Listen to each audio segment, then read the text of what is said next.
എന്നെ കവലയിലിട്ട് തല്ലിയവൻ ആരായാലും അവനെ തിരിച്ചല്ലാതെ മഹേഷ് ബാബുനെ ഇനി ചെരുപ്പിടുകയല്ല. ഇടണ്ട, നീ ഇപ്പൊ ചെരുപ്പിടണ്ട. നമുക്ക് ആശുപത്രിയിലോട്ട് പോകാം.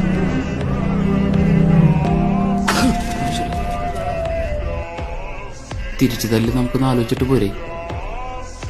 ആലോചിക്കാനൊന്നുമില്ല കൃഷ്ണൻ, അവനെ തിരിച്ചിടിച്ചിരിക്കും.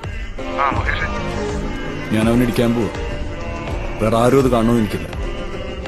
ബേബി ചേട്ടനും ഉണ്ടാവണവർ. ഞാൻ മഹേഷ് ബാബാണ്. അന്ന് പ്രകാശിട്ട് തല്ലി തന്നെയായിരുന്നു. നിന്നെ തിരിച്ചു തല്ലിയിട്ട് ഞാൻ കാലേ ചെരുപ്പിടുള്ളൊരു വാക്ക് പറഞ്ഞു. ജിംസിന്റെ ഹെൽത്ത് ഒക്കെ ഓക്കെ അല്ലേ? പറഞ്ഞോ.